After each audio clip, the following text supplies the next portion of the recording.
देखिए, इस रिकॉर्डिंग में मैं आपको बताऊंगा कि पढ़ाई किस तरह से करनी चाहिए और रिवीजन किस तरह से करना चाहिए। पढ़ना और दोहराना दो आवश्यक मौलिक कौशल है जो व्यक्ति को ज्ञान को आत्मसात करने, समझ को गहरा करने, जटिल से जटिल धारणाओं को समझने, प्रभावी सीखने और शैक्षणिक सफलता की नींव के रूप में काम करती है। प्रभावी सीखने की तकनीक व्यक्तियों को जटिल जानकारी को समझने और उनके ज्ञान का विस्तार करने में उसकी मदद करता है, जबकि रिवीजन टेक्निक्स हमारे ज्ञान को समेकित करने, समझ को सुदृढ़ करने या समझ को गहरा करने में मदद करती है। इस वीडियो का उद्देश्य व्यक्तियों को कुशल पाठक और निरीक्षक विशेषज्ञ बनाने में मदद करने के लिए व्यवहारिक रणनीतियां और तकनीक प्रदान करना है। एक्टिव रीडिंग टेक्निक्स को अपनाने, प्रभावी संशोधन रणनीतियों को लागू करने, कुशलता से समय का प्रबंधन करने और प्रेरित रहने और वे अपने सीखने के परिणाम को अधिकतम कर सकते हैं इस वीडियो को कंप्लीट देखने के बाद। ठीक है, तो अगर आप में इन सभी समस्याओं का थोड़ा सा भी अंश है तो बिल्कुल इस वीडियो को आप देखिए और अपने जितनी भी समस्याएं मैंने अभी बताई है उन सब को आप दूर कर सकते हैं इस वीडियो को कंप्लीट देखने के बाद। ठीक है, चलिए हम यहाँ पे थोड़ा सा इसका आगे प्रीव्यू देख लेते हैं कि इसमें हम क्या क्या कवर करने वाले हैं। सबसे पहले जो आर्ट ऑफ रीडिंग है और रिवीजन है, इसमें जो मेन चीज़ है सबसे पहला है कि प्रोसेस ऑफ रीडिंग क्या है, उस चीज़ को हम समझेंगे, बेसिक से लेके एडवांस तक की बात करेंगे। ठीक है, दूसरा है इफेक्टिव रिवीजन टेक्निक्स जो हम यूज करते हैं और वो काम क्यों नहीं करता, इसके ऊपर भी बात करेंगे। तीसरा है टाइम मैनेजमेंट, हम कैसे समय का मैनेजमेंट करेंगे और फिर सेल्फ मोटिवेट कैसे रहेंगे, इसके ऊपर भी बात करेंगे। तो हमने इसको 3 भागों में डिवाइड किया है और एक एक करके एक एक चीज़ों के ऊपर बात करेंगे। ठीक है, चलिए शुरुआत करते हैं सबसे पहले प्रोसेस ऑफ रीडिंग से।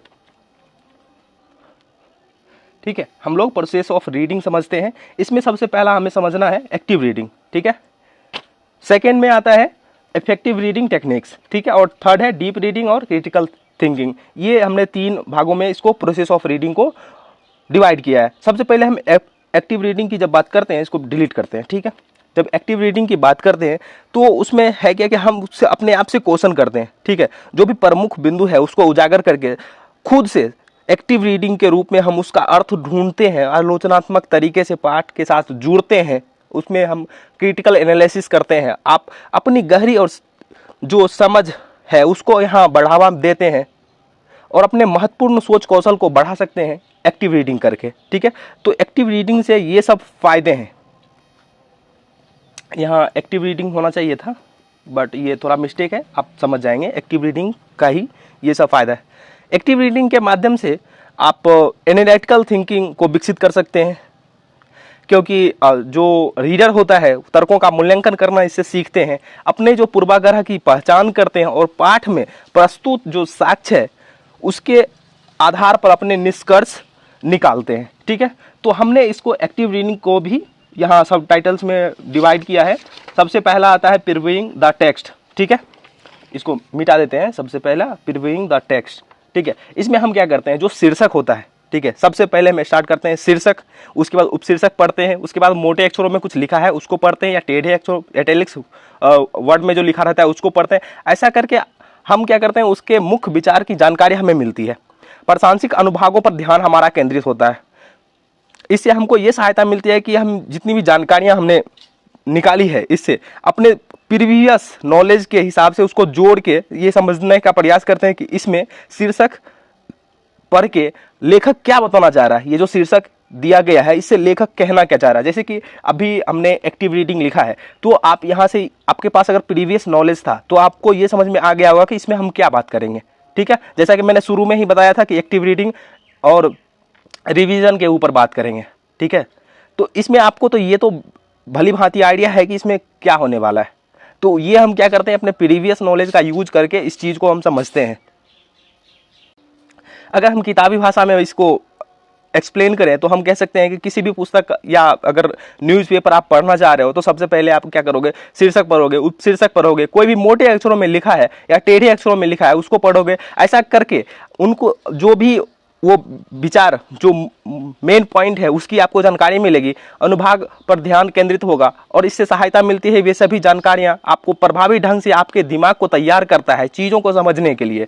आपको लाइनों के बीच, कहते हैं ना, रीड बिटवीन द लाइन, ठीक है। इस चीज का यहाँ पर ही आप सीखते हो कि कैसे पढ़ेंगे। रीड बिटवीन द लाइन आपको प्रभावी ढंग से आपके दिमाग को तैयार करने में मदद मिलती है। अंतर्निहित अर्थों की पहचान आप कर पाते हो, ठीक है। इसका क्या अर्थ है उस चीज का आप पहचान करते हो। विचारों को जोड़ने के लिए प्रोत्साहित किया जाता है आपके दिमाग को, ठीक है। अपने आप को ट्रेंड करते हो कि ये जो ऐसा कुछ वर्ड है उसको देख के हम ये समझने का प्रयास करते हैं कि इसमें और क्या है जोड़ सकते हैं, ठीक है। नया वर्ड्स कैसे बना सकते हैं। लाइक देखो मैं एक एग्जांपल देता हूं। यहाँ पे एक वर्ड है ब्लू, ठीक है। इसका मीनिंग आप सभी जानते हैं, इसका मतलब होता है नीला, ठीक है। दिस इज अ ब्लू, तो इसका मतलब है यह नीला है। बट मैं ये कह रहा हूं कि आई एम फीलिंग ब्लू, तो इसका क्या मतलब हुआ, मैं उदासी महसूस कर रहा हूं, ठीक है। तो वर्ड ब्लू है, इसका मतलब नीला होता है, बट इसका मीनिंग हमने यहाँ पे चेंज करने का प्रयास किया है क्योंकि हमारे पास प्रीवियस नॉलेज है, ठीक है। इस नॉलेज से हमने इसको जोड़ा और नए वर्ड बना दिए, ठीक है ना। तो इससे आपको जो महत्वपूर्ण सोच कौशल है उसको बढ़ावा मिलता है, क्योंकि जो रीडर होता है वो लेखक के इरादे का विश्लेषण करने का काम करता है, वो साक्ष्य का मूल्यांकन करता है, तार्किक व्याख्याओं का निर्माण करने की क्षमता विकसित करता है। इन सब चीजों से आपको ये सब फायदे होने वाले हैं। तो आप रिव्यूइंग द टेक्स्ट ऐसे मत करो कि मतलब उसमें कुछ पढ़ा और छोड़ दिया, नहीं, उसमें सोचने का प्रयास करो, ठीक है। अब इसका जो सब हेडिंग है उसको देख लेते हैं थोड़ा सा। मेकिंग कनेक्शन, हमने प्रीवियिंग द टेक्स्ट में ही बोला ना कि आपके पास जो भी आप शीर्षक पढ़ते हो, उपशीर्षक पढ़ते हो, फिर उससे आप कनेक्शन करते हो, आप अपने प्रीवियस नॉलेज का यूज करते हो, ठीक है। तो ये मेकिंग द कनेक्शन वही है, अपनी समझ और स्मृति को बढ़ाने के लिए नई जानकारी को मौजूदा जो आपके पास ज्ञान है या अनुभव है उससे जोड़ना, ठीक है। ये है मेकिंग कनेक्शन। चलो आगे बात करते हैं। सीटिंग अ पर्पस, ठीक है। आप क्यों पढ़ रहे हो, इसका एक पर्पस होना चाहिए। लाइक अगर आप न्यूज़पेपर पढ़ रहे हो तो आपको उसमें से क्या जानकारी निकालना है। क्या आप नॉर्मल रीडिंग कर रहे हो, आपको सिर्फ इन्फॉर्मेशन चाहिए कि क्या घटना कल घटी है, या फिर आप यूपीएससी के लिए कर रहे हो, या फिर कोई आप स्टेट एग्जाम का तैयारी कर रहे हो, या कम्पिटिटिव एग्जाम का कर रहे हो, या फिर जनरल आपको सिर्फ पढ़ने से मतलब है कि क्या हो रहा है बस, और कुछ भी नहीं। पॉलिटिकल न्यूज आपको चाहिए, क्या चाहिए। अगर आपने ये पर्पस डिसाइड कर लिया तो अब अधिकांश चीज़ों को उसी पॉइंट ऑफ व्यू से पढ़ोगे, ठीक है। आपका नज़रिया वो हो जाएगा देखने का, उसमें आप आराम से चीज़ों को निकाल सकते हो। जो आपका काम का चीज़ है, मुख्य पॉइंट आप आराम से निकाल सकते हो, ठीक है। ये यहाँ से आपको फायदा होगा जब आप पर्पस के साथ बैठोगे। तो इसको हम अगर किताबी भाषा में कहें तो पढ़ने के लिए अपना उद्देश्य निर्धारित करने से क्या आप एक समान समझ हासिल करना चाहते हैं, ये आपने पहले डिसाइड किया कि आपको एक समान समझ हासिल करना है, या फिर विशेष जानकारी चाहते हैं, या प्रस्तुत तर्कों का विश्लेषण करना चाहते हैं, ठीक है। अपने उद्देश्य को स्पष्ट करने से आपको एक केंद्रित मानसिकता के साथ सामग्री तक पहुंचने में हेल्प मिलती है, ठीक है। तो सीटिंग अ पर्पस आपने यहाँ पे इस चीज को समझ गए। आगे बढ़ते हैं और बात करते हैं आस्किंग क्वेश्चन। सबसे पहले क्या करते हो, जब आप क्वेश्चन करते हो, ठीक है, अपने आप को उसका उत्तर ढूंढने के लिए लगाते हो, खुद को प्रोत्साहित करते हो कि चलो अब मैं इसका आंसर ढूंढता हूँ। सक्रिय रूप से सवाल उठाकर जिज्ञासु मानसिकता विकसित करते हो, ठीक है। गहन अन्वेषण और विश्लेषण को संचालित करता है। जब आप क्वेश्चन करते हो तो आपके दिमाग को ये मोटिवेट करता है कि चलो इसका आंसर ढूंढते हैं, ठीक है। पूछताछ की याद आप महत्वपूर्ण सोच कौशल को बढ़ाती है। जब आप किसी से क्वेश्चन करते हो तो सामने वाला उसका आंसर देता है, फिर अपने दिमाग पे जोर देता है, इसका आंसर ढूंढने के लिए तो वो जोर देगा ना, या उसके पास प्रीवियस नॉलेज है उससे वो आंसर देगा। तो आप सोच कौशल को यहाँ पे आपका बढ़ावा मिलता है, ठीक है। क्योंकि आप साक्ष्य की तलाश करते हो, तर्कों का मूल्यांकन करते हो, अच्छी तरह से निष्कर्ष निकालने यहाँ सीखते हो कि इसका क्या निष्कर्ष हो सकता है, ठीक है। तो ये सब चीज़ें क्वेश्चन करने से आपको फायदा है। मोटिवेशन आपको यहाँ से ये क्वेश्चन करने से ही मिलेगा। किसी भी टॉपिक के ऊपर आप क्वेश्चन करो, उसका आंसर ढूंढो, जब तक आप आंसर नहीं ढूंढ लोगे आपको चैन नहीं मिलेगा, ठीक है, देसी भाषा में। चलो आगे बात करते हैं हाईलाइटिंग एंड एनोटेटिंग। ये जो हाईलाइटिंग है, जो आपको लगता है कि मेन थीम है या मेन जो विचार है, मुख्य विचार जो आपको लगता है, उसको आप हाईलाइट करते हो। जो आपके काम का चीज़ है उसको आपने अंडरलाइन कर दिया। ये सब चीज़ें यहाँ पर होती है। कुछ आपको लग रहा है कि ये प्रीवियस नॉलेज है हमारा, तो वहाँ पे इसे कोट कर दिया कि चलो साइड में, राइट साइड में या लेफ्ट साइड में जो वहाँ जगह है तो वहाँ पे लिख दिया जो प्रमुख बिंदु है, जो शॉर्ट में आप लिखने का काम करते हो, ऐसे डॉट डॉट बना के लिख दिया, या फिर कुछ निमोनिक्स करने का काम करते हो इसको याद रखने के लिए। तो ये सब चीज़ें यहाँ पर करी जाती है, ठीक है। अगर किताबी भाषा में इसका आंसर दूं तो प्रमुख विचारों को आप रेखांकित करते हो, अंडरलाइन करते हो, हाईलाइट करते हो, और हाशिया जो इधर ये जो स्पेस बचा हुआ है, इस स्पेस में आप क्या करते हो, नोट्स बनाते हो, ठीक है। सारांश के रूप में उसको लिखते हो, या कुछ ऐसा पिक्चर बनाते हो कि चलो इसको याद रखने में हमें हेल्प मिले, ठीक है। टिप्पणी कर देना, ये सब चीज़ें यहाँ पे शामिल है। और ये आपको क्या करती है, हेल्प करती है आपकी समझ को मजबूत करने में, ठीक है। ऐसा जब आप हाईलाइटिंग और एनोटेनिंग करते हो तो इससे आपको हेल्प मिलती है अपनी समझ को विकसित करने में, ठीक है। आपकी सोच कौशल यहाँ पे बढ़ती है। इन सब चीज़ों में आपको जब आप एक्टिव रीडिंग करते हो तो फायदा होता है। कहने का मतलब सिर्फ ये है, ठीक है। चलो आगे बात करते हैं। जब हमने एक्टिव रीडिंग हमारा यहाँ कंप्लीट हो जाता है, अब बात आती है इफेक्टिव रीडिंग टेक्निक्स के ऊपर, ठीक है, कि किस तरह से हम इफेक्टिव रीडिंग कर सकते हैं। तो सबसे पहले जो बात आती है वो है स्कीमिंग और स्कैनिंग के ऊपर। किसी पैराग्राफ से जल्दी जानकारी निकालने के लिए इसका उपयोग हम करते हैं, ठीक है। कोई सा भी पैराग्राफ है, उसका अगर हमें कॉन्टेक्स्ट चाहिए कि इसमें क्या कहना चाह रहा है, तो इस चीज़ का हम यूज़ करते हैं। इसमें हम क्या करते हैं, वर्ड को छोड़ छोड़ के पढ़ते हैं, पूरा सेंटेंस नहीं पढ़ते, उसमें से छोड़ छोड़ के पढ़ते हैं और अपने मेन आइडिया तक पहुंचने का काम करते हैं कि शीर्षक क्या से लेखक क्या बताना चाह रहा है, ठीक है। इसका यहाँ पे हम आंसर ढूंढने का काम करते हैं, ठीक है। किसी पैराग्राफ से जल्दी जानकारी निकालने के लिए यह तकनीक जो है वो बहुत ज़्यादा उपयोगी है, ठीक है। मुख्य विचारों की पहचान होती है स्कीमिंग से, ठीक है। और हम क्या करते हैं, तेज़ी से जो इसका मेन थीम है उसकी पहचान करते हैं। इससे हमारा एनालिटिकल थिंकिंग डेवलप होता है, ठीक है ना। और यहाँ पे जो स्कैनिंग है, इसमें क्या करते हैं, एक विशेष तरह का कीवर्ड ढूंढते हैं, ठीक है। स्पेसिफिक इंफॉर्मेशन सर्च करते हैं, ठीक है, या कोई स्पेसिफिक कीवर्ड्स है उसको ढूंढने का काम यहाँ पे करते हैं। अब इस चीज़ को थोड़ा सा हम समझेंगे डिटेल में, बट आप चिंता मत करो। देखो आगे हम बात करते हैं। एक सबसे बड़ा जो आप लोगों के सामने लेके आया जाता है टेक्निक्स, वो है SQ 3R मेथड्स, ठीक है। इसके बारे में भी अभी हम बात करेंगे। सबसे पहले स्कैनिंग और स्कैमिंग से शुरू करते हैं और आगे डिटेल में इस सब के ऊपर बातचीत करते हैं, ठीक है।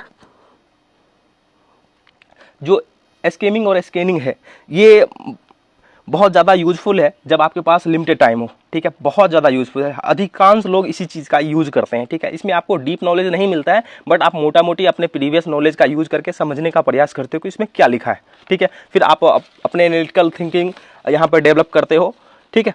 इन सब चीज़ों को आपको यहाँ पे फ़ायदा मिलता है। चलो इसको मिटाते हैं और हम यहाँ पे स्कीमिंग का स्टार्ट करते हैं। प्रीव्यूइंग द टेस्ट, ये हमने बात करा है। इसमें क्या है, इस चीज़ का हम आकलन करते हैं। यह आपको जो आपका संरचना का अनुमान लगाने, प्रमुख अवधारणाओं की पहचान करने और पूर्व ज्ञान के साथ संबंध बनाने में मदद करता है। आप अपने ज्ञान का संश्लेषण और एकीकरण कर सकते हैं। आप पूछोगे कैसे करेंगे, ठीक है। अपना जो हमारा ज्ञान है, प्रीवियस ज्ञान, उसका एकीकरण और संश्लेषण कैसे करेंगे। जो भी आपके पास मौजूदा ज्ञान है उसके साथ क्या करते हो, आप नई जानकारी एकत्रित करते हो और उसको जोड़ते हो, विषय वस्तु के साथ अपने विचारों को जोड़ सकते हो, ठीक है। ऐसे आप अपने ज्ञान का एकत्रित करते हो, ठीक है, या संश्लेषण करते हो। अब बात आती है reading the first and last line. आपको पूरा पैराग्राफ पढ़ने की जरूरत नहीं है। आप क्या करते हो, सिर्फ पहली लाइन और अंतिम लाइन पढ़ते हो और आप ये समझने का प्रयास करते हो कि इसमें जो लेखक है वो क्या बताना चाह रहा है, ठीक है। आप अगर मैं इसको किताबी लैंग्वेज में बोलूं तो प्रत्येक पैराग्राफ के पहले और अंतिम लाइनों को स्कीम करते हो, ठीक है। इन वाक्यों में जो महत्वपूर्ण जानकारियां होती है और पूरे पैराग्राफ को पढ़े बिना आपको मुख्य बिंदुओं की सामान्य समझ मिल जाती है, ठीक है। प्रीव्यूइंग द टेक्स्ट करने से आपको ये फायदा होता है। चलो आगे बात करते हैं, इसको मिटा देते हैं। Look for the keywords and phrases. आप क्या करते हो कि कुछ ऐसी जानकारियां आपको चाहिए, उसके ऊपर ध्यान लगाते हो, जो वैसी जानकारी पर ध्यान देते हैं जो बहुत महत्वपूर्ण है या महत्वपूर्ण लगती है आपको। और ये आपको कैसे लगेगा, आपका जब उद्देश्य निश्चित रहेगा, ठीक है। जब आपने अपना उद्देश्य को निश्चित किया होगा, ठीक है, तभी आपको पता चलेगा कि क्या इंपॉर्टेंट है और क्या इंपॉर्टेंट नहीं है, ठीक है। चलो आगे बात करते हैं। Pay attention to visual cases. Pay attention to visual cases, इसमें आप क्या करते हो, जो आपने बुक खोला, ठीक है, उसमें जो दृश्य है, पिक्चर्स है, ठीक है, जो संकेत है उस पर ध्यान देते हो। जो चार्ट है, ग्राफ है, टेबल है, जो बुलेट पॉइंट लिखा है, उन सब चीज़ों के ऊपर ध्यान देते हो और इससे क्या होता है कि संक्षिप्त जानकारी आपको मिलती है, ठीक है। महत्वपूर्ण विवरण को आप शीघ्रता से समझने का यहाँ पे हेल्प मिलती है आपको, ठीक है। अब नेक्स्ट जो है रीड द कंक्लूजन या फिर आप समरी, ठीक है। इसमें क्या करते हो कि या तो कोई बुक है 100 पेज का है और उसका 5 to 6 पेज में अगर समरी मिल जाता है तो आप समरी पढ़ने का प्रयास करते हो और आप ये दिमाग लगाते हो कि इसमें जो लेखक है वो क्या कहना चाह रहा है। अधिकांश लोग अभी तो यही तो कर रहे हैं, समरी पढ़ते हैं और बस आप अपने प्रीवियस नॉलेज का यूज करके समझते हैं कि शीर्षक जो दिया है उसमें लेखक क्या कहना चाह रहा है या कोई की बुक है उसमें क्या लेखक बताना चाह रहा था। ठीक है, इससे आपको पूरा आप जो जितना नॉलेज चाहिए उतना तो नहीं मिलेगा, डीप नॉलेज जैसा फायदा तो नहीं मिलेगा, बट आपको आइडिया लग जाता है कि इसमें क्या बताना चाह रहा है। ठीक है, अब आते हैं स्कैनिंग के ऊपर। स्कैनिंग में जो सबसे पहला काम है वो है क्लियर ऑब्जेक्टिव। अपना मकसद क्लियर रखो। अगर आपने अपना उद्देश्य क्लियर नहीं रखा तो आप उसमें क्या स्कैन कर लोगे, ठीक है, क्या ढूंढ लोगे। अपना अगर उद्देश्य आपने निश्चित कर रखा है कि अब मुझे इसमें ये कीवर्ड ढूंढना है या फ्रेजेस ढूंढना है तो वो आसानी से आपको दिख जाएंगे ना। ठीक है, या कोई स्पेसिफिक इन्फॉर्मेशन निकालनी है तो वो आपको आसानी से दिख जाएंगे यहाँ पे। ठीक है, अगर आपने वो अपना उद्देश्य ही निर्धारित नहीं किया है तो फिर कैसे आप क्या ही ढूंढ लोगे उसमें। ठीक है, आगे बात करते हैं मूव योर आइज क्विकली। हम क्या करते हैं कि ऐसे पूरा आंख अपने तेजी से घुमाते हैं और उसमें जो हमें ढूंढना है, जब हमने अपना उद्देश्य फाइनलाइज कर लिया कि मुझे इसमें से कीवर्ड ढूंढने हैं तो फिर वही कीवर्ड तो ढूंढेंगे।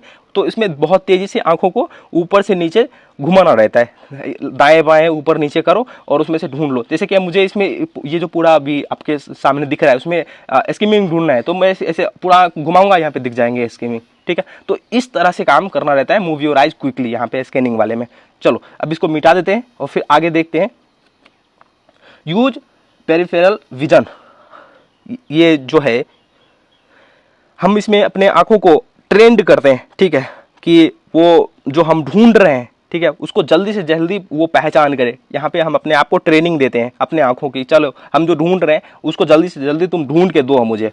ठीक है, अब ये प्रैक्टिस से आता है, आप प्रैक्टिस करोगे तो आपको आ जाएंगे। विजुअल प्रमोट्स सेम, यहाँ देखो यहाँ पे लिखा है ना, ये 4th नंबर और ये 4th number both are same. ठीक है, तो इसमें हम क्या करते हैं चार्ट, ग्राफ, टेबल या जो बुलेट पॉइंट है उसको देखते हैं और संक्षिप्त जानकारी हमें मिलती है और उससे हम ये समझने का प्रयास करते हैं कि क्या इंपॉर्टेंट क्या है इसमें। ठीक है, ये सब चीज़ें यहाँ समझने का प्रयास करते हैं। नेक्स्ट जो आता है कि हमें जो जिसका काम नहीं है, अननेसेसरी इन्फॉर्मेशन हो गया, उन चीज़ को हम स्किप कर देते हैं। ठीक है, पूरा जब आप बुक पढ़ते हो, कोई सा एक चैप्टर पढ़ा और उसमें बहुत सारी जानकारी रहती है, आप जो आपके काम का नहीं है उसको क्या करते हो, काट देते हो, ये सब नहीं पढ़ना है। ठीक है, जो इंपॉर्टेंट लगता है उसको आप ऐसे अंडरलाइन करते हो या हाईलाइट करते हो। ठीक है, जो इंपॉर्टेंट नहीं लगता है उन सब कुछ चीज़ों को कट कर देते हो, उसको स्किप कर देते हो, उसको आप रखते नहीं हो, ये काम होता है। नेक्स्ट जो है वो प्रैक्टिस, और जब आप करोगे स्किमिंग और स्कैनिंग का तो फिर आप इसमें एक्सपर्ट बनते जाओगे धीरे धीरे। कहते हैं ना धीरे धीरे रे मना धीरे सब कुछ हो, तो वो चीज़ें आपको यहाँ करने के बाद आएगी। मैं अभी जितना भी बोलूँगा हो सकता है कि आपको चीज़ें समझ में आ रही हो, नहीं भी आ रही हो, जब आप खुद से करोगे तो फिर आप इसको बेहतर तरीके से समझ सकते हो। ठीक है, देखिए नियमित अभ्यास से आपके स्कीमिंग और स्कैनिंग ये जो है इसमें सुधार होगा और ये तकनीक संपूर्ण पाठ की गहरी समझ प्रदान नहीं करती है। सावधानी आप इस बात को रखें कि ये आपको गहरी समझ नहीं देती है और इस चीज से आप सावधान रहें। ठीक है, now we are talking about SQ 3R methods, जो कि सबसे बड़ा आप लोगों के सामने लाया जाता है कि इसमें इतना इंपॉर्टेंट चीज है, वो उस चीज को हम यहाँ पे समझते हैं। देखो इसमें SQ 3R मेथड्स में जो S है उसका मतलब होता है सर्वे। ठीक है, यहाँ लिख गया, मैं इसको मिटा देता हूं जिससे कि आपको आसानी से ये दिख पाए। ठीक है, चलो सर्वे, इसमें हम क्या करते हैं, जो भी पार्ट है उसको विस्तार से पढ़ने से पहले हम करते हैं उसका सर्वेक्षण। ठीक है, जैसे कि हमने उसका शीर्षक पढ़ा, उपशीर्षक पढ़ा, कैप्शन को पढ़ा। ठीक है, इस सब चीजों को पढ़ा या उसमें कुछ पिक्चर है, कुछ सारांश है या उसका पूर्व ज्ञान से जो हमें है, उन सब चीजों के साथ हम उसको रिलेट करते हैं, जोड़ते हैं और फिर हम ये मोटा मोटी आइडिया लेने का काम करते हैं कि इसमें क्या लेखक कहना चाह रहा है। जैसे कि हमने यहाँ पे प्रीव्यू द टेक्स्ट वाले में देखा था, सेम वैसा ही चीज यहाँ पर भी है। ठीक है, सर्वे वाले में सेम थिंग्स यहाँ पर भी है, बट इसको थोड़ा सा आप लोगों को बढ़ा चढ़ा के दिखाने के लिए कि हमने एक नई तकनीक ढूंढी है, इस वजह से आपके सामने लाया जाता है। ठीक है, और इसका बहुत बड़ा बवाल काटा जाता है, बट ऐसा है नहीं। ठीक है, जब आप इसका बेसिक देखोगे तो उससे इन दोनों एक जैसा ही है, उसमें कुछ भी डिफरेंस नहीं है। ठीक है, आगे बात करते हैं क्वेश्चन। आपको पता है कि क्वेश्चन करने के बाद आप कैसे व्यवहार करना स्टार्ट कर देते हो। ठीक है, तो आपने जो सर्वेक्षण करी है, ठीक है ना, यहाँ पे जो सर्वे करी है, इस सर्वे से आपका जो भी जानकारी आपको मिली है उससे रिलेट करके आप एक क्वेश्चन तैयार करते हो। ठीक है, अब ये जो क्वेश्चन आपने बनाया इससे क्या होगा भाई साहब, अभी हमने इसके ऊपर बात करी थी ना कुछ समय पहले। बिल्कुल सही जवाब, आपका ध्यान केंद्रित रहता है। ठीक है, आपको मोटिवेशन मिलता है कि चलो इसका आंसर ढूंढना है। ठीक है, तो प्रश्न करके आप अपने आप को क्या करते हो, एक उद्देश्य देते हो कि चलो इसके लिए आप मुझे काम करना चाहिए। उद्देश्य निर्धारित करने के बाद आपको जिज्ञासा आती है, उत्तेजना आती है, चलो इसका आंसर ढूंढते हैं, और इससे आपकी समझ में बढ़ोतरी होती है। जब आप प्रश्न करते हो और उसका उत्तर खोजने में अपने आप को लगाते हो, तो आपके जो क्वेश्चन करना ये है गाइड पोस्ट के रूप में काम करता है, गाइड पोस्ट। ठीक है, आपको हेल्प करता है, मोटिवेट करता है, एक तरह से कह लो कि आपके पीछे से धक्का मारता है, चलो आपको ये इसका आंसर ढूंढना है। और फिर आप अपनी जो महत्वपूर्ण जानकारी है उसके ऊपर आपका ध्यान केंद्रित करता है। ठीक है, जो इंपॉर्टेंट लग रहा है, आपने क्वेश्चन करा उससे रिलेटेड जो इंपॉर्टेंट इंफॉर्मेशन है उसके ऊपर आपका ध्यान जाता है कि चलो इसका ये आंसर है। ठीक है, तो इसका काम ये है जब आप क्वेश्चन करते हो। ठीक है, नेक्स्ट जो है वो है रीडिंग करना। रीडिंग में तो आपको पता ही क्या करना है, इसका मतलब होता है पढ़ना। इस चरण में जो है आप पैराग्राफ को ध्यान से पढ़ते हो। ठीक है, बहुत ज्यादा ध्यानपूर्वक पढ़ते हो, विवरण और उदाहरण जो भी है उसको पूरा ध्यान से पढ़ते हो। ठीक है, स्पष्टीकरण और तर्क पर आप विचार करते हो। जो प्रमुख बिंदु है या अपरिचित शब्द आपको मिलते हैं या जो साक्ष्य है उन सब चीजों को आप क्या करते हो, या तो अंडरलाइन करोगे ऐसे, नहीं तो हाईलाइट करते हो। ये सब कदमों से आपकी जो है वो समझ को बढ़ोतरी मिलती है रीडिंग में। ठीक है, नेक्स्ट जो आता है वो है रिएक्ट। आपने जितना भी चीज अभी करा है, ठीक है, सर्वे करा है, क्वेश्चन करा है, रीडिंग करा है, उसमें आपको जितना भी इंपॉर्टेंट लगा, ठीक है, उन सबको क्या करोगे आप अपने शब्दों में। ठीक है ना, राइट योर ओन वर्ड्स, अपने शब्दों में लिखना, ये है रिएक्ट करना। ठीक है, जो महत्वपूर्ण विचार लग रहे हैं उन सबको आप याद करने का ट्राई करते हो, निमोनिक्स बनाते हो। ठीक है, निमोनिक्स बना के आप अपना यहां पे क्रिएटिविटी दिखाते हो, क्रिएटिविटी। ठीक है, जो कुछ भी आपने सीखा है उसको मौखिक रूप से किसी और को सिखाने का ट्राई करते हो, या फिर खुद को बताते हो कि चलो इस तरह से हम चीजों को याद रख सकते हैं। यह है रिएक्ट करना। नेक्स्ट जो आता है रिव्यू करना। ठीक है, रिव्यू में आप क्या करते हो, ये SQ3R का जो लास्ट चरण बोल लो, ठीक है, अंतिम चरण है। इसमें जो भी टेक्स्ट आपने पढ़ा है, जो भी आपने क्वेश्चन किया है, उन सब के द्वारा बनाए गए किसी भी नोट्स का, जो आपने नोट्स यहां पे बनाया ना, रिएक्ट वाले में नोट्स बनाया है ना, या रीड वाले में आपने हाईलाइट करा है, उन सबको दोबारा से करना। ठीक है, उन सबको फिर से पढ़ना, यह है रिव्यू करना, कि हमने जितनी चीजें करी है, सर्वे करा है, क्वेश्चन करा है, रीडिंग करा है, रिएक्ट करा है, इन सब चीजों को दोबारा से फिर से पढ़ना, ये रिव्यू में शामिल है। ठीक है, कुल मिला के SQ3R जो टेक्निक्स है वो व्यक्ति को एक व्यवस्थित और सक्रिय दृष्टिकोण देने का काम करता है।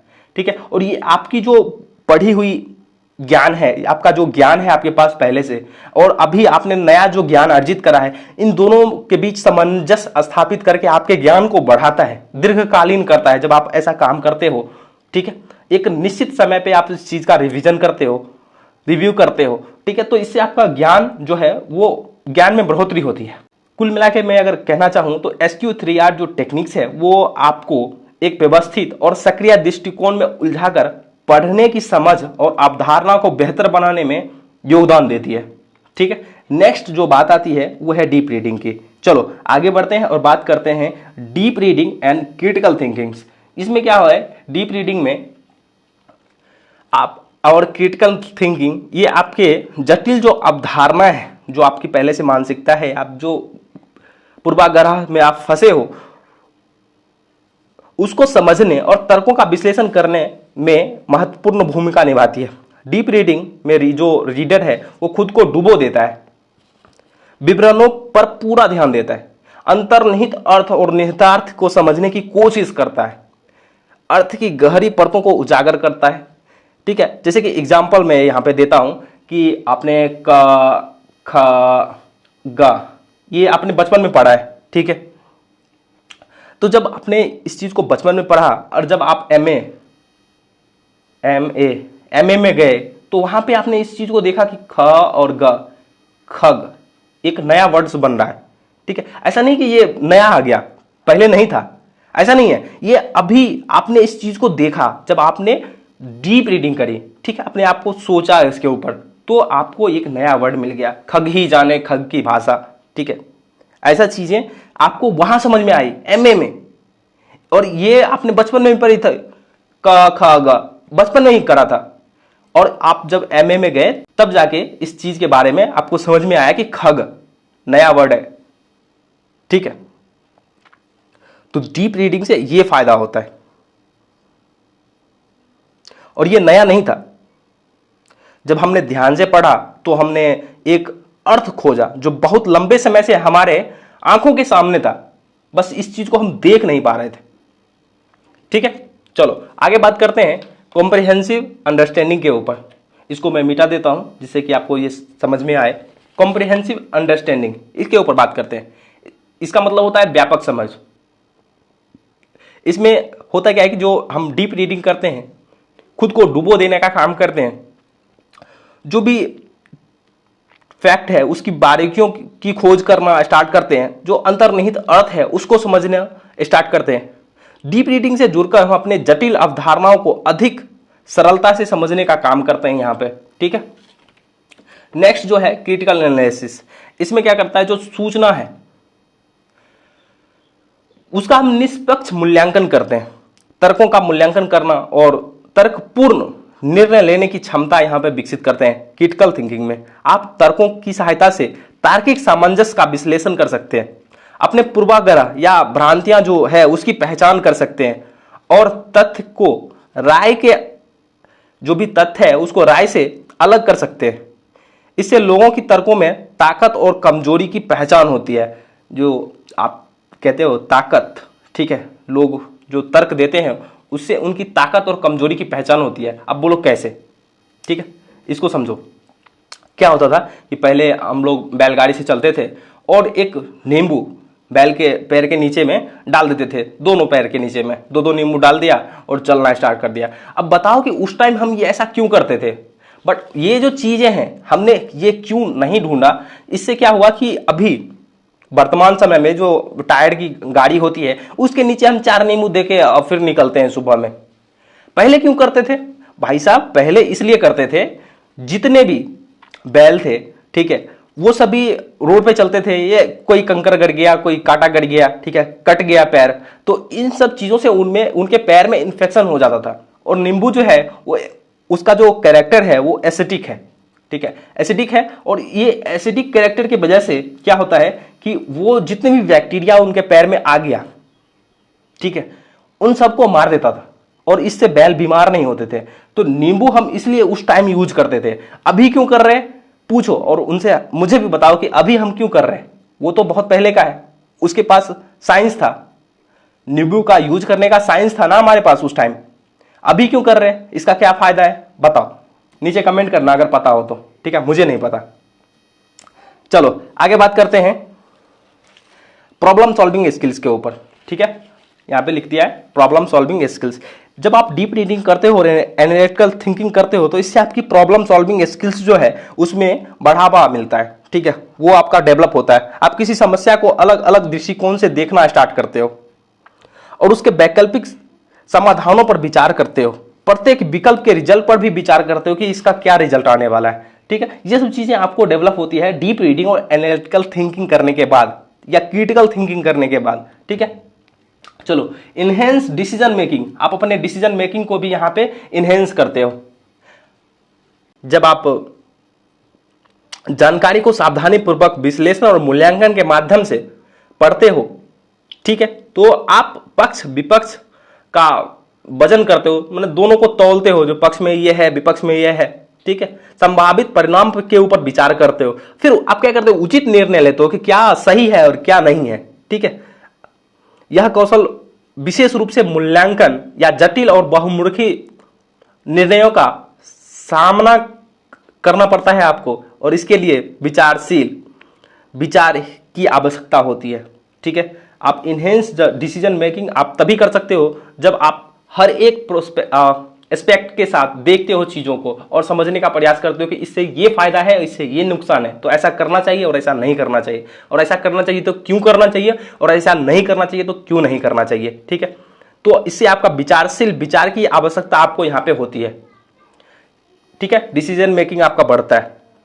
चलो आगे बात करते हैं इफेक्टिव कम्युनिकेशन। अब इसमें कैसे फायदा मिलता है उस चीज को समझते हैं। इससे आपका जो संचार कौशल है, आपकी जो सोच जो है ना उसकी यहाँ पे बढ़ोतरी होती है, सोचने की क्षमता बढ़ती है। कैसे बढ़ती है? आप क्या करते हो, अपने विचार को स्पष्ट रूप से, प्रेरक रूप से व्यक्त करने के लिए खुद को तैयार करते हो। जटिल अवधारणाओं की गहन समझ के माध्यम से आप सटीकता के साथ विचार व्यक्त कर सकते हैं, अपने तर्कों का समर्थन करने के लिए प्रमाण दे सकते हैं। जैसे कि अभी मैंने बताया कि बैल के पैर के नीचे में हम नींबू क्यों देते थे, इस चीज का आप यहाँ पे क्रिटिकली तरीके से आंसर दे सकते हो, तर्कों के साथ दे सकते हो कि हम ऐसा इसलिए करते थे, अभी क्यों कर रहे हैं उसका आंसर आप देने का प्रयास करो। ठीक है। और जो रचनात्मक चर्चाओं में संलग्न हो सकते हो, जो भी चीजें चल रही है उसमें आप खुद को जोड़ सकते हो। आलोचनात्मक सोच कौशल को भी सक्रिय रूप से सुनने और वैकल्पिक दृष्टिकोण पर विचार करने की क्षमता आप में आ जाती है। ठीक है, चलो ये सब फायदा होता है यहां से। फिर एनालिटिकल स्किल्स, इसके बारे में बात करते हैं। विश्लेषणात्मक कौशल इसको बोलते हैं। ठीक है, गहन, जब आप डीप रीडिंग करते हो और आप क्रिटिकल थिंकिंग करते हो, ठीक है, तो इनसे आपका जो सोचने का कौशल है उसमें आपको हेल्प मिलती है। ठीक है, आप जटिल अवधारणाओं को उनके जो चल रहा है, ठीक है, घटक भागों में विभाजित करने की आपको इजाजत मिलती है, अनुमति मिलती है। आप चीजों को तोड़ के देख सकते हो, जानकारी का विश्लेषण करके, ठीक है, आप पैटर्न, कनेक्शन और संबंधों की पहचान कर सकते हो, जिससे विषय वस्तु की गहरी आप में समझ विकसित होती है। ये विश्लेषणात्मक सोच समस्या समाधान के लिए एक अधिक व्यापक दृष्टिकोण को बढ़ावा देता है। ठीक है, आप विभिन्न डायरेक्शन में इस चीजों को सोच सकते हो, आप इसको ट्रांसफर कर सकते हो, एक दूसरे को बता के या एक दूसरे से ग्रहण कर सकते हो। ये सब चीजें आपको यहाँ पे समझ में आती है जब आप डीप रीडिंग करते हो। किसी टॉपिक के बारे में आपके पास नॉलेज रहता है तो फिर आप उसमें अलग अलग दृष्टिकोण से चीजों को देख सकते हो। ठीक है, चलो आगे बात करते हैं इंटेलेक्चुअल क्यूरियोसिटी। जब आप क्वेश्चन करते हो, ठीक है, आप में बौद्धिक जिज्ञासा आती है। आप जब डीप रीडिंग करते हो और क्रिटिकल थिंकिंग करते हो तो फिर आप में बौद्धिक जिज्ञासा पैदा होती है और ये आपके इच्छा को बढ़ावा देती है। ठीक है, जटिल अवधारणा का खोज करें, खुद में आपको लगता है कि हम ऐसे विचारों की खोज करें और समझ को अपने आप को बढ़ाएं। मजबूत आलोचनात्मक सोच कौशल वाले व्यक्ति चुनौतीपूर्ण सामग्री के साथ जुड़ने, विभिन्न दृष्टिकोण की तलाश करने और स्तर की समझ, जो आपकी सतह की स्तर की समझ है, सतही समझ, उसको सीखना आप जारी रखते हो। जितने भी संभावित आपको अवसर दिख रहे हैं उन सब चीजों के ऊपर आप ध्यान देते हो और चीजों को समझने का प्रयास करते हो। ठीक है, कि आपके अंदर में ऐसा क्वेश्चन करने के बाद आप अपने आप को जिज्ञासु व्यक्ति बना देते हो। तो ये सब चीजें आपको यहां से फायदा होती है ये सब करने के बाद। ठीक है, लाइफ लॉन्ग लर्निंग रहता है। ऐसा नहीं कि आज हमने करा और ठीक बाद में फिर उस चीज के बारे में इंटरेस्ट खत्म हो गया, नहीं।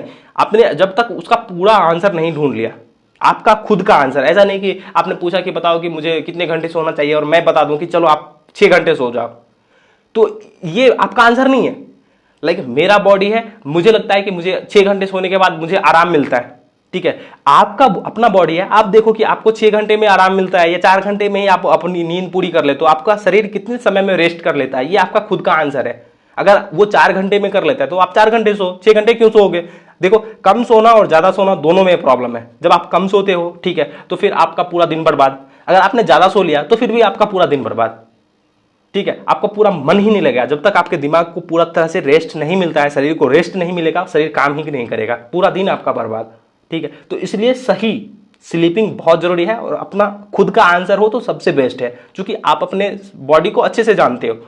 ठीक है ना, चलो ये तो हो गया डीप रीडिंग और क्रिटिकल थिंकिंग, और इसमें कुछ है नहीं। जटिल अवधारणाओं को समझने और तर्कों को विश्लेषण करने के लिए जो है डीप रीडिंग और आलोचनात्मक थिंकिंग का कोई मूल्य नहीं है, ये अमूल्य है। जब आप ये करते हो तो इसका कोई मूल्य लगा नहीं सकता। ठीक है, दिस इज अ प्राइसलेस। चलो आगे बात करते हैं, इसको मैं मिटा देता हूं। Understanding the strategy for effective revision. जब हम रिवीजन की बात करते हैं तो हम यहां समझते हैं कि रिवीजन क्यों जरूरी है। जितनी भी जानकारियां हमने बनाई है, ठीक है, या इसको दीर्घकालीन रूप से बनाए रखने के लिए, अपनी स्मृति सुनिश्चित करने के लिए नियमित समीक्षा आवश्यक है। अगर आप नियमित इसकी समीक्षा नहीं करोगे, ठीक है, तो वो चीजें आपके दिमाग से उड़ जाएगी। सीखने को मजबूत करना, भूलने को रोकने के लिए नियमित समीक्षा में स्मृति को सुदृढ़ करने और ज्ञान को ठोस बनाने के लिए निर्धारित समय अंतराल पर पहले से सीखी हुई जितनी भी चीज़ें हमने सीखी है उन सबको फिर से देखना शामिल होता है। ठीक है, अगर हमने नहीं किया वो सब चीज़ें हमारे दिमाग से उड़ जाती है, दिमाग को लगता है ये सब यूजलेस है, उस सबको डिलीट कर देता है। ठीक है, अब देखो इसमें सबसे पहला जो काम है वो है रेगुलर रिव्यू। एक टाइम अंतराल के बाद उसको आप फिर से करो। ठीक है, दोहराव जो है वो आपके मस्तिष्क और स्मृति के निशान को ठोस, ठीक है, बनाने में हेल्प करता है, जिससे आपकी जानकारी सुलभ हो जाती है। ठीक है, आपको जो चाहिए वो आपके दिमाग में तुरंत ढूंढ के दे देता है कि चलो इससे रिलेटेड ये चीजें हैं। और समय के साथ आप जो भूल जाने की आप में कौशल विकसित हो रही होती है वो खत्म हो जाती है। टाइम बिंग आप भूलने की क्षमता को खो देते हो। आप ऐसा नहीं कि मतलब आप, मैंने अभी चीज़ें बताई कि रेगुलर रिव्यू करना चाहिए, तो जब आप इस चीज़ को आप फॉलो करोगे तो अभी अचानक से तो नहीं वो ठीक हो जाएगा कि आपने कोई टॉपिक पढ़ा उसमें सारी चीज़ें जो आपने हाईलाइट की या जो आपको मुख्य पॉइंट लगा उसको लिखा, ठीक है, वो सभी चीज़ें भूल जाओगे, ऐसा नहीं होगा।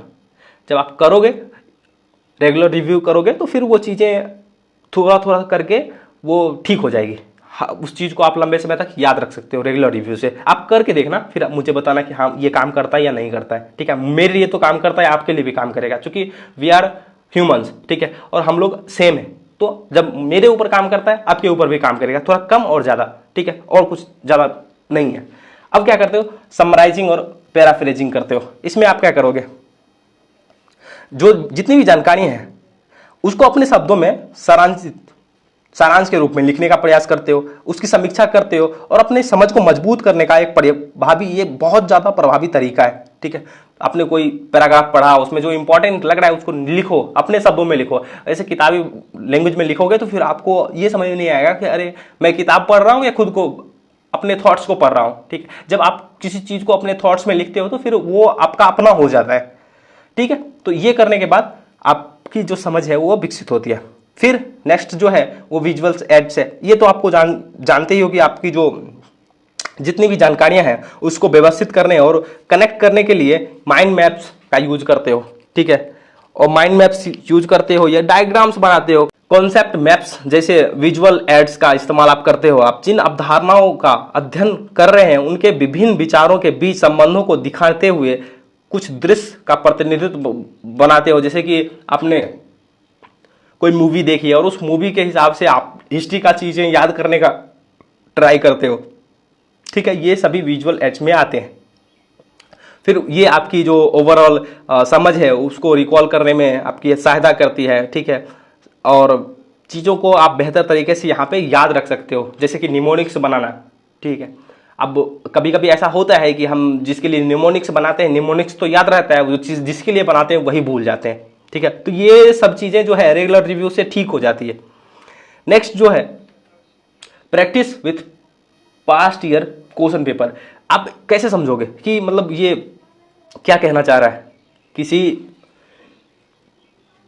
कॉम्पिटिटिव एग्जाम की आप तैयारी कर रहे हो या फिर एकेडमिक तैयारी कर रहे हो, तो आपको कैसे पता चलेगा कि चॉइस क्या है, एग्जामिनर हमसे चाह क्या रहा है, हमें कैसे पढ़ना है, उस चीज को आप कैसे ढूंढोगे। उस चीज को ढूंढने के लिए आप क्या करोगे, प्रीवियस जो क्वेश्चन है उसकी प्रैक्टिस करोगे और उससे ये समझने का प्रयास करोगे कि हमसे एग्जामिनर क्या चाह रहा है, हमें किस तरह से तैयारी करनी चाहिए। ये सब चीजें आपको यहाँ पर ही डेवलप होगी। फिर आप उससे रिलेटेड चीजें देखोगे और फिर उसका आंसर ढूंढने का प्रयास करोगे। ऐसा नहीं कि मतलब कुछ नया हो जाएगा, नहीं, आपको हेल्प करता है चीजों को बेहतर तरीके से पढ़ने के लिए। ठीक है, जब आप जान जाते हो कि इस तरह से क्वेश्चन पूछा जाएगा तो हम फिर उस तरह से तैयारी स्टार्ट कर देते हैं। ठीक है ना। चलो, पीयर डिस्कशन एंड टीचिंग। जब आप किसी टॉपिक के बारे में लोगों से डिस्कस करते हो तो फिर आपको नया नया आइडिया मिलता है। देखो, आप वही बोलते हो जो आपके पास पहले से नॉलेज है। जब आप सुनते हो तो नई नई चीजों को सुनते हो। ठीक है, जरूरी नहीं है कि दो तीन चीजें आप जो जितना जानते हो सामने वाला हो सकता है कुछ ज्यादा जानता हो। जब आप सुनते हो तो उनके कुछ विचार आपको समझ में आते हैं। ठीक है, सीखते हो उनसे, या कोई टीचिंग करता है तो फिर आप वहां पे टीचिंग भी कर सकते हो, अपने विचार उनको बता सकते हो कि देखो मेरा ये मानना है। लाइक अभी जितना भी चीजें मैंने बताई है मेरा ये मानना है, आपका कोई विचार है नीचे कमेंट करो, हम भी आपके विचार से अवगत हो जाएंगे। ठीक है, तो ये टीचिंग से भी फायदा है और पीयर डिस्कशन से भी फायदा है। आप जुड़ो, लोगों के साथ डिस्कस करो चीजों को। जब आप डिस्कस करते हो तो फिर आपको नया मोटिवेशन मिलता है, चीजों को अलग तरीके से करने के लिए आपको पढ़ने का मोटिवेशन मिलता है। ठीक है, अपने आप को इन्फोर्स करते हो चीजों को काम करने के लिए, चीजों के ऊपर काम करने के लिए अपने आप को इन्फोर्स करते हो। चलो, आप हमें इसका आंसर ढूंढ के लोगों को बताना है। ठीक है, तो इससे ये भी फायदा है। अब जो बात आती है वो है टाइम मैनेजमेंट के ऊपर। चलो, इसको मैं मिटा देता हूं। इसमें सबसे पहला है इफेक्टिव टाइम मैनेजमेंट। इसमें हम क्या करते हैं, अपनी प्राथमिकता की पहचान करते हैं, पढ़ने के लिए खुद को समर्पित करते हैं, चलो इसका हम खुद से पढ़ेंगे, ठीक है। हम अपने आप का जो टाइम है उसको आवंटन करते हैं कि चलो हम आज से पढ़ने के लिए स्टार्ट करेंगे और इस चीज के बारे में इसका आंसर ढूंढेंगे। जब हमने खुद से क्वेश्चन किया है कि इस क्वेश्चन का हमको आंसर ढूंढ के देना है, तो कैसे करेंगे, खुद को मोटिवेट करने के लिए। जब हमने खुद को मोटिवेट कर दिया तो फिर क्या करेंगे, पढ़ने के लिए अपना टाइम टेबल होना चाहिए, एक इफेक्टिव टाइम मैनेजमेंट का होना चाहिए ना, नहीं तो हम कैसे करेंगे। तो उसके लिए आप खुद को मोटिवेट करने के लिए क्वेश्चन करो, क्वेश्चन करने के बाद उसका आंसर ढूंढो, और जब आंसर ढूंढने के लिए आप अच्छे इन्वायरमेंट में पढ़ने का ट्राई करो, ठीक है। अगर आपके आसपास में बहुत सारा नॉइज हो रहा है तो रुई लो, उसमें सरसों का तेल डालो, ऐसे कान में फंसा दो, ठीक है। बहुत सारे जो नॉइज हैं वो कम हो जाते हैं यहां से, ठीक है। नेक्स्ट जो है वो है सेल्फ मोटिवेशन एंड परसिस्टेंस। जब आप एक स्पष्ट लक्ष्य निर्धारित करते हो, ठीक है, और बेहतर लक्ष्य जब आप ले लेते हो तो फिर आपको मोटिवेशन आ ही जाता है। आप ये ढूंढो कि मैं क्यों पढ़ना चाह रहा हूं, ठीक है, उसको मोटे अक्षरों में लिखो, अपने जो आपका टेबल है वहां पे लिख के साट दो, ठीक है, कि मैं इसलिए पढ़ना चाह रहा हूं। इससे आपको मोटिवेशन आ ही जाएगा कि चलो मैं इसलिए पढ़ रहा हूं। तो फिर वो धीरे धीरे स्टार्ट करने से लिए आप सिर्फ 30 मिनट से स्टार्ट करो, ठीक है। चीज़ों को अगर आपने इससे पहले पूरा टाइम बेकार ही करा है, ठीक है, हम अपने पूरे जीवन में सिर्फ टाइम बेकार करना ही सीखते हैं, तो आप स्टार्ट करो 30 मिनट से पढ़ना और वीकली इसको बढ़ाते जाओ, धीरे धीरे रे मना धीरे सब कुछ हो, पहले बोला है सेम चीजें यहाँ पर भी स्टार्ट करो, वीकली आप 30-30 मिनट करके बढ़ाते जाओ और देखोगे कि कुछ ही समय में आप अपने आप को एक बेहतर इंसान के रूप में बनाना स्टार्ट कर रहे हो, ठीक है। चलो आगे बात करते हैं टाइम टेबल के ऊपर। काफी सारे स्टूडेंट होते हैं ऐसा सोचते हैं कि पढ़ाई तब पढ़ाई है जब 8 या 12 घंटे की जाए, उससे कम की जाने वाली पढ़ाई उसे पढ़ाई नहीं लगती। या तो 8 घंटे पढ़ाई करो या फिर 12 घंटे पढ़ाई करो, उससे कम की जाने वाली पढ़ाई उनको पढ़ाई लगती ही नहीं है।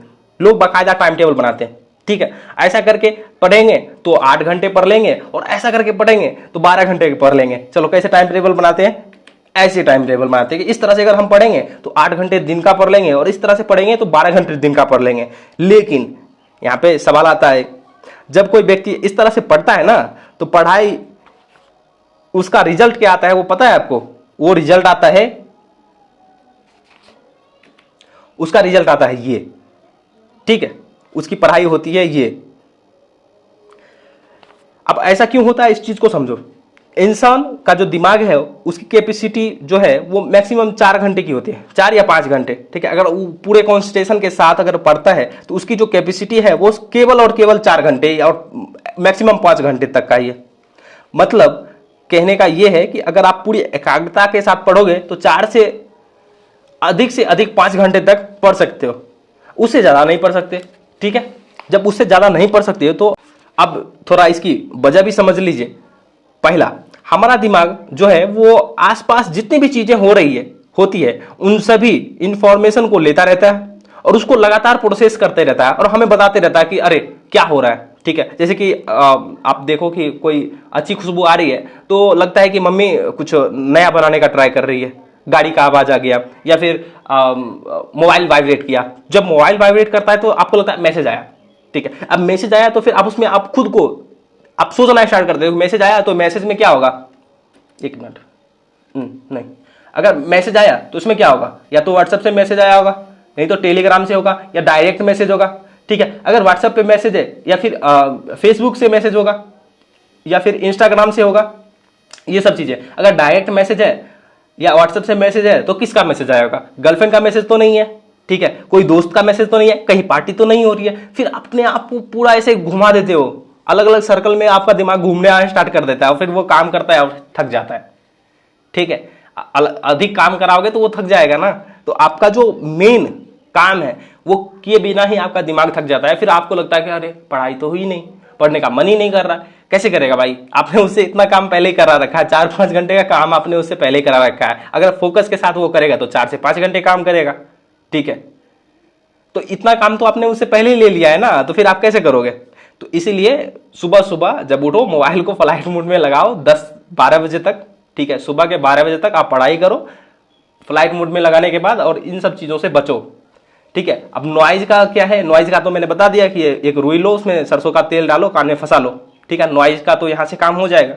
और मोबाइल का जो ये मैसेज वाला है ना, ये सब फ्लाइट मोड लगाया तो ये सब चीज़ों से बच जाओगे। उसके बाद आराम से जब आपकी पढ़ाई हो जाए 6 घंटे, ठीक है, 6 से 8 घंटे आप पढ़ाई कर लो आराम से, उसके बाद फिर फोन चलाओ, क्या दिक्कत है।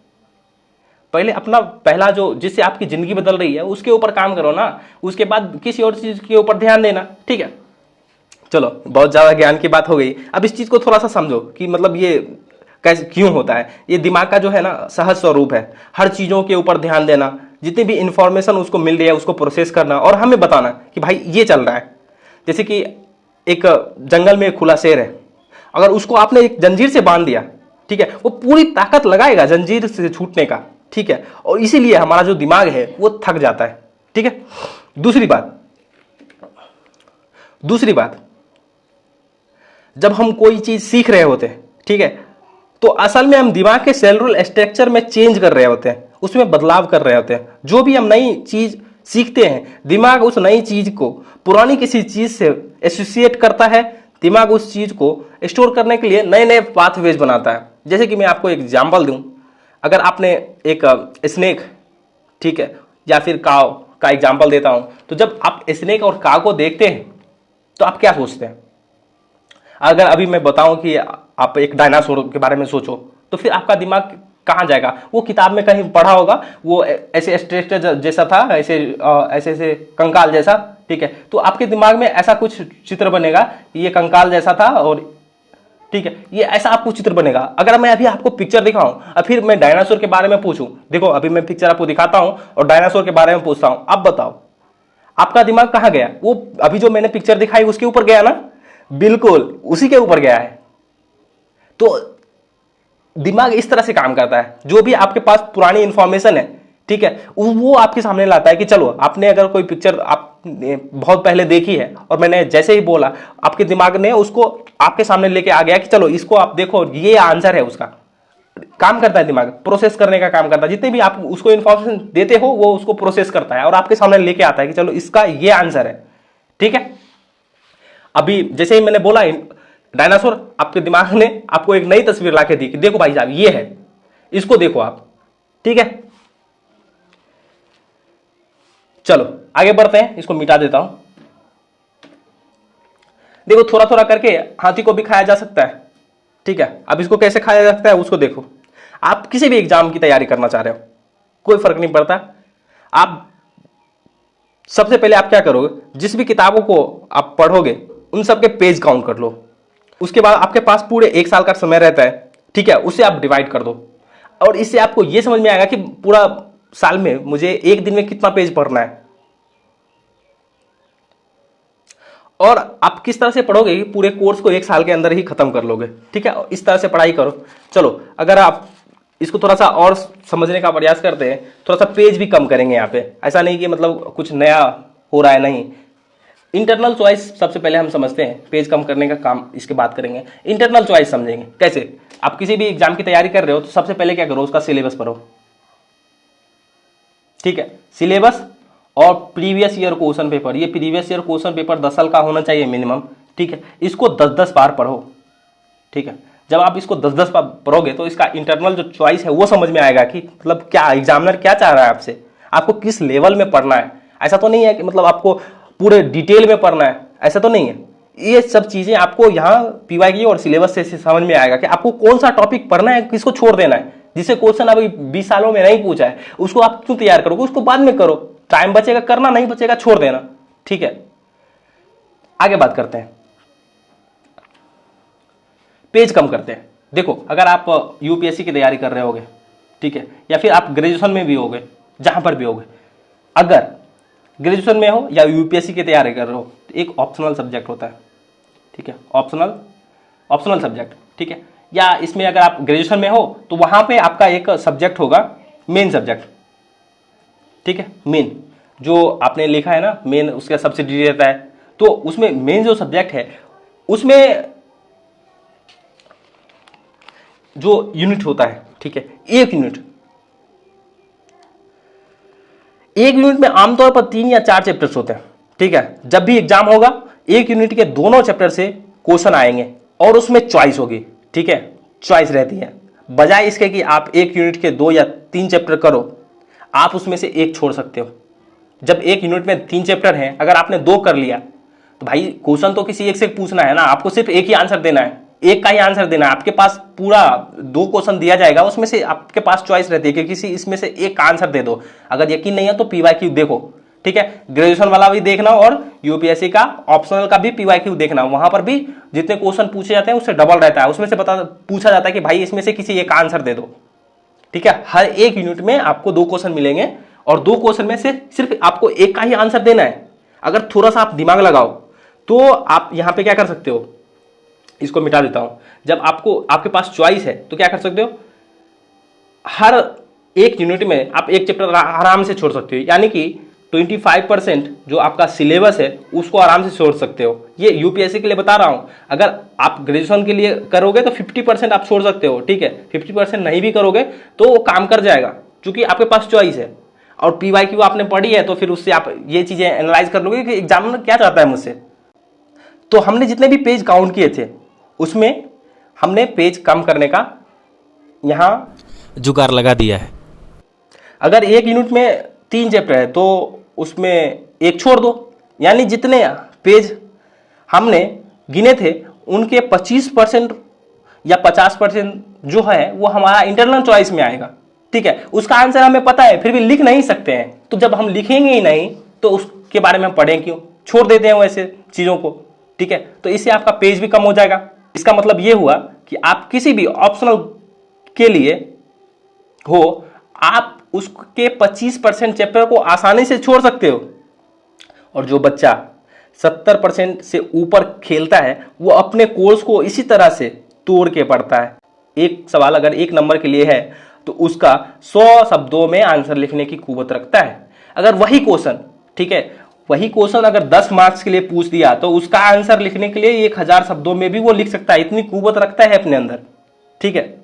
क्यों ये ऐसा क्यों हो रहा है, उसने अपने सब्जेक्ट को घोर के पी लिया है, ठीक है। घोर के पीना यही ऐसे ही होता है, ठीक है। आपने प्रीवियस ईयर क्वेश्चन पेपर पढ़ा, सिलेबस पढ़ा, फिर आपको इंटरनल चॉइस समझ में आ गई कि एग्जामिनर क्या चाह रहा है, फिर उस चीज की आपने तैयारी करी और 50% छोड़ दिया, आपके पास टाइम ज़्यादा हो गया ना, ठीक है। जैसे कि देखो, इसको समझो, 1000 अगर आपको पेज पढ़ना है, ठीक है, और ये आपको 60 दिन में पढ़ना है या 100 दिन में, ये 100 दिन में पढ़ना है, 10 पेज आप डेली पढ़ोगे। अगर फिर आप 50% आप इसका छोड़ देते हो तो 500 पेज ही तो पढ़ना है 100 दिन में, ठीक है। अगर 10 पेज डेली पढ़ते हो तो 2 बार हो जाएगा, 15 पेज डेली पढ़ते हो या 20 पेज पढ़ते हो तो 4 बार हो जाएगा।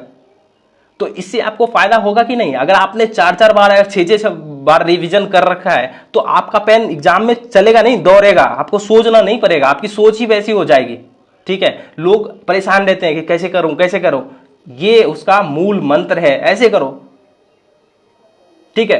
कभी लोग नहीं बताते कि मैंने कैसे किया था, वो सिर्फ फेंकते रहते हैं, अपना ज्ञान बांटते रहते हैं कि चलो हमने तो 24 घंटे पढ़ाई करी थी। भाई पॉसिबल है क्या 24 घंटे पढ़ना, बता दो मुझे।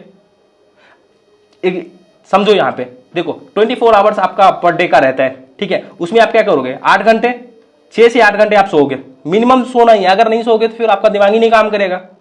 उसके बाद क्या करोगे, आपके पास कितने बचे, 18 घंटे या फिर 16 घंटे, ठीक है। या तो 16 बचेंगे, 18 बचेंगे। अब इसमें आपको क्या करना है, खाना बनाना है। अगर आप कहीं रहते हो खाना बनाओगे, नहीं तो कपड़े धोगे, ठीक है। 2 घंटे उधर ले लिया, फ्रेश होते हो, नहाना धोना, बाथरूम जाना, ये सब चीजें आप करोगे, 2 घंटे आपका उधर खत्म हो जाएगा, पता ही नहीं चलेगा।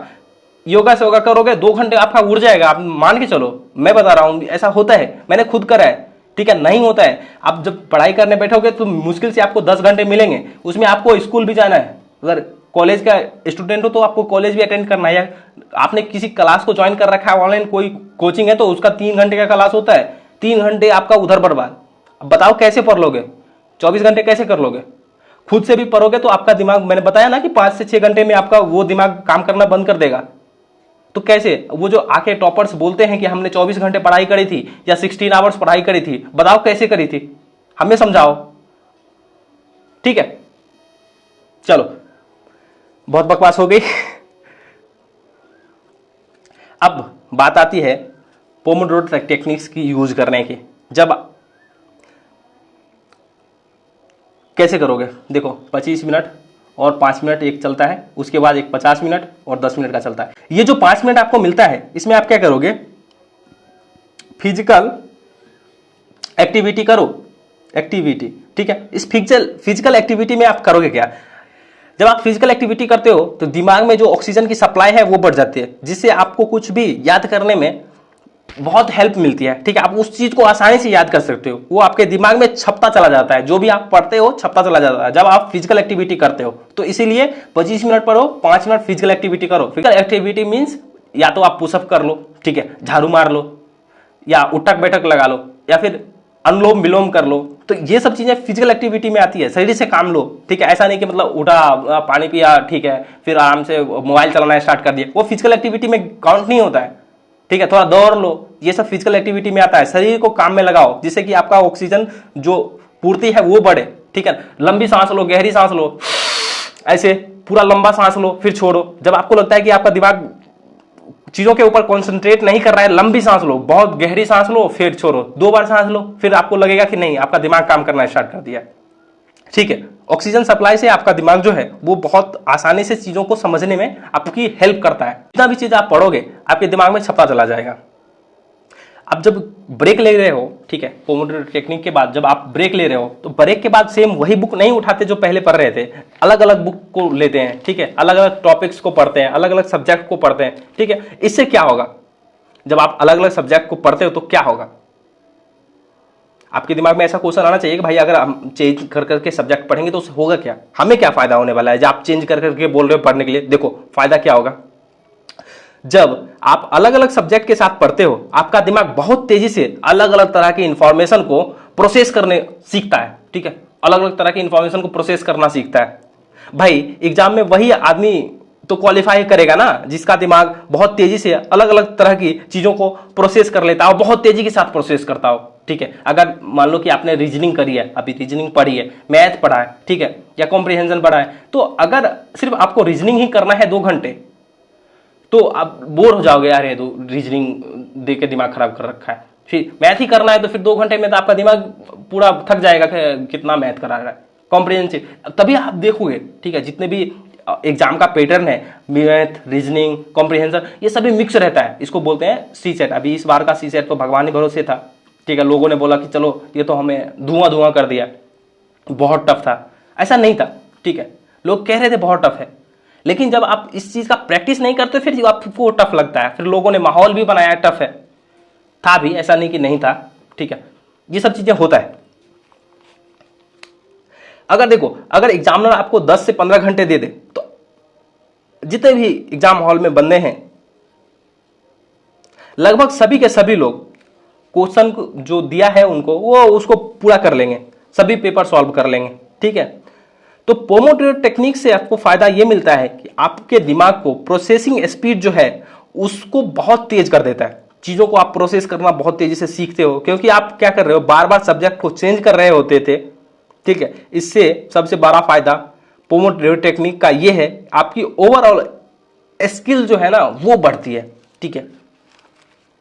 जितनी भी साइंटिफिक रिसर्च की गई है स्टडी के ऊपर, ठीक है, उन सभी में ये निकल के आया है कि पोमोडोरो टेक्निक्स से बेहतर कोई टेक्निक्स नहीं है पढ़ने के लिए, ठीक है। तो पोमोडोरो टेक्निक्स को फॉलो करो, अपने प्रोसेसिंग स्पीड को बढ़ाओ, अपनी एक्यूरेसी बढ़ाओ, अपने स्किल्स को बढ़ाओ, ठीक है, और सेलेक्ट हो जाओ, ठीक है। चलो आगे बात करते हैं। उधार लीजिए, ये मैंने क्यों बोला कि उधार लीजिए, जितने भी फालतू लोग हैं जो आपका दिमाग खराब करते हैं उन सब लोगों से छुटकारा कैसे करोगे, उधार लेके।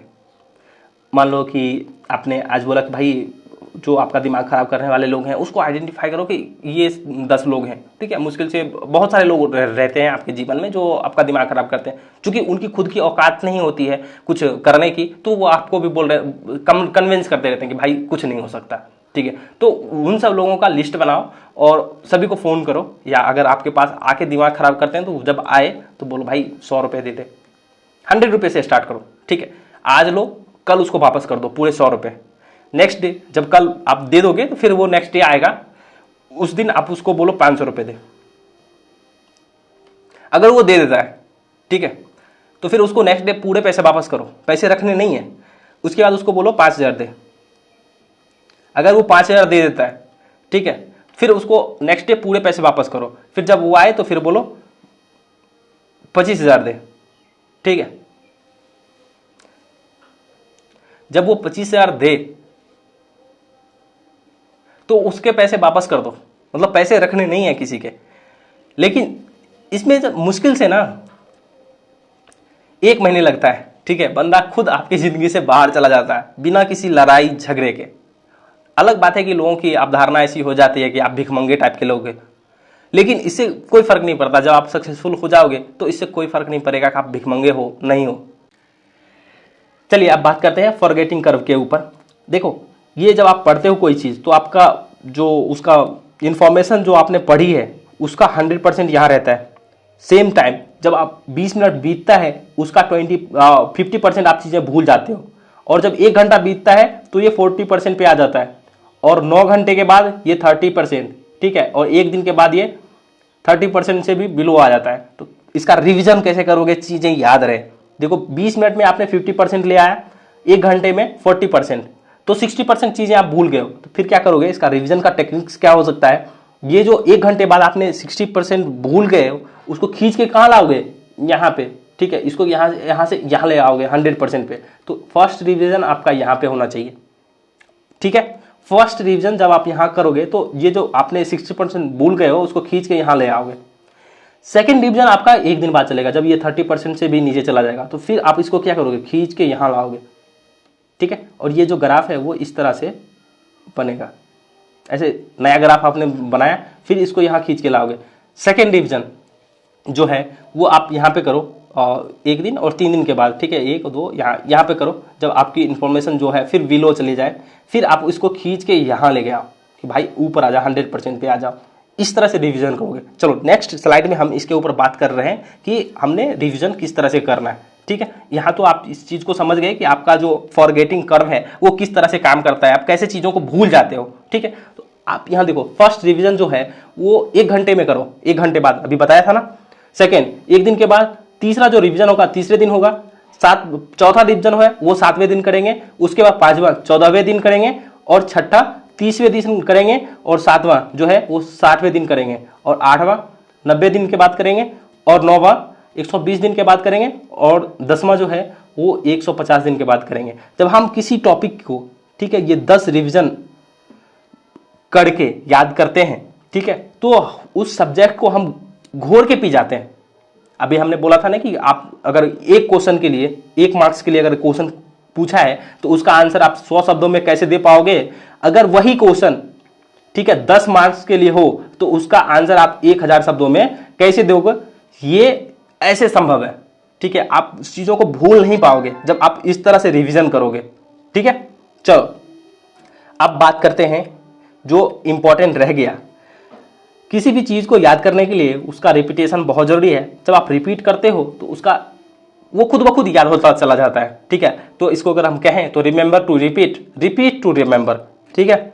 दोहराने के लिए याद रखें और याद रखने के लिए दोहराएं, ठीक है। दोहराने के लिए याद रखें और याद रखने के लिए दोहराएं, ठीक है। ये इसका मेन थीम है। चलो, आप सभी ने मुझे इतना टाइम दिया, अपना बहुमूल्य समय देने के लिए आप सभी का धन्यवाद। अगर आपको लगता है कि कुछ ऐसी इन्फॉर्मेशन है जो इस वीडियो में हमने कवर नहीं करी है तो नीचे कमेंट करके हमें बताएं। उन सब चीज़ों के ऊपर हम नेक्स्ट वीडियो में ट्राई करेंगे अपने आप को इम्प्रूव करने का, ठीक है। अगर और भी कोई आपका सुझाव है नीचे कमेंट करें। अगर आपको लगता है कि कमेंट करना सही नहीं है तो नीचे ईमेल आईडी है, वहां करें, और हमारे ग्रुप से, टेलीग्राम ग्रुप है, उससे जुड़ें। और इस वीडियो को आपको लगता है कि आपकी हेल्प हुई है, इससे थोड़ा भी आपकी हेल्प हुई है, थोड़ा भी नॉलेज इन्हेंस हुआ है आपका, तो इस वीडियो को अपने दोस्तों, टेलीग्राम, व्हाट्सएप, ठीक है, हर जगह जितने भी सोशल साइट्स हैं जहां आप हो वहां शेयर करो, लोगों को पहुंचाओ। अभी आपकी हेल्प की बहुत ज़्यादा ज़रूरत है, ठीक है।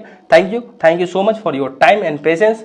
Thank you. मिलते हैं अगले वीडियो में किसी नए टॉपिक के ऊपर। अगर आपको लगता है कि किसी सब्जेक्ट या किसी टॉपिक के ऊपर हम न्याय कर सकते हैं, आप नीचे कमेंट कीजिए, हम उसके ऊपर रिसर्च करके वीडियो बनाएंगे, ठीक है। Thank you.